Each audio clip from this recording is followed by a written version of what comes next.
अच्छा चल रहा था, घर की लाइफ भी इतनी प्यारी चल रही थी, कहीं ना कहीं एक सुकून की कमी थी।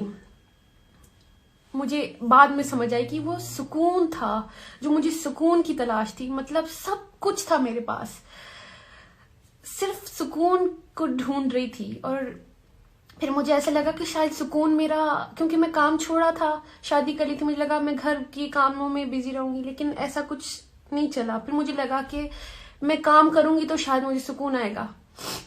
मैं उसकी तैयारी में लग गई।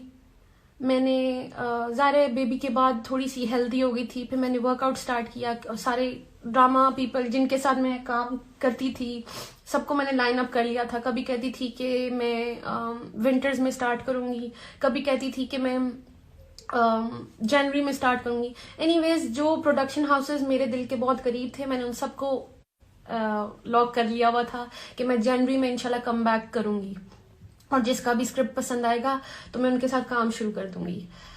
तैयारी मेरी पूरी चल रही थी, लेकिन एक दिन एहसास हुआ कि मुझे जिंदगी में चाहिए क्या था। अच्छा, जब ये मैंने सोचा तो मुझे समझ आई मुझे तो फैमिली चाहिए थी। फैमिली में मिल गई।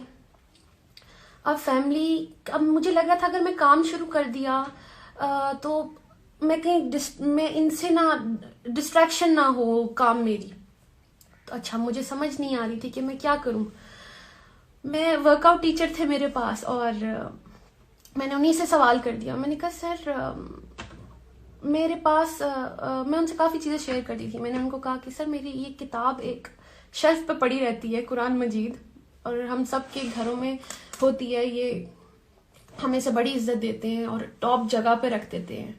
कभी खोल के तो देखते नहीं है, तब देखते हैं जब कभी रमज़ान हो या अल्लाह माफ़ करे किसी कोई इंतकाल कर जाए, मतलब हम तब इस तरह तक अप्रोच करते हैं। एनीवेज, बात यह है कि मैंने कुरान को अप्रोच करना चाहा, तो उस सिलसिले में मैंने अपने टीचर से पूछा।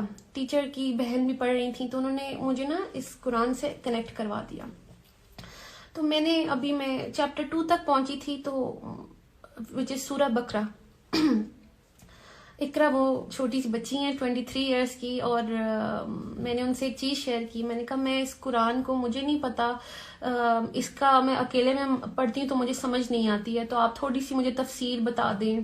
तो उन्होंने कहा मैं आपकी हेल्प करूँगी। उन्होंने मुझे अच्छा सा समझाना शुरू किया। अभी कोई दूसरा तीसरा दिन था, तो मैं चैप्टर 2 पे आई, तो मुझे एक आईना सा दिखा कि मुझे ऐसा लगा जैसे कुरान मुझसे बात कर रहा है।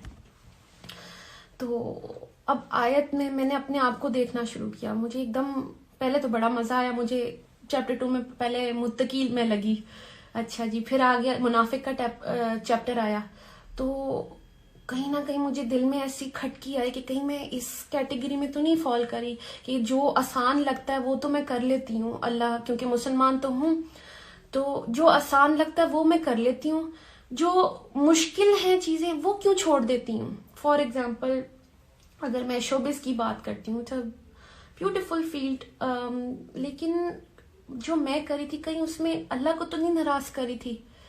तो ऐसे लगता था कि अगर मैं हिजाब के बगैर कोई काम करती हूँ, अपनी ब्यूटी शो ऑफ कर रही हूँ, कहीं मेरा अल्लाह तो नहीं मुझसे नाराज हो रहा। तो इसलिए मुझे ये बड़ा रियलिटी चेक मिला कि आप चेक कर लें।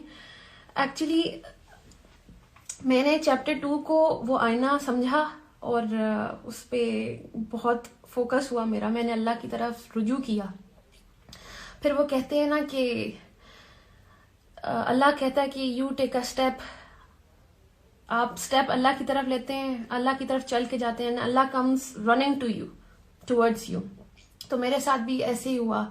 जब मैं कुरान की तरफ पहुंचना चाहा, मुझे नहीं पता चल रहा कि कैसे सब मेरी तरफ आना शुरू हो गए।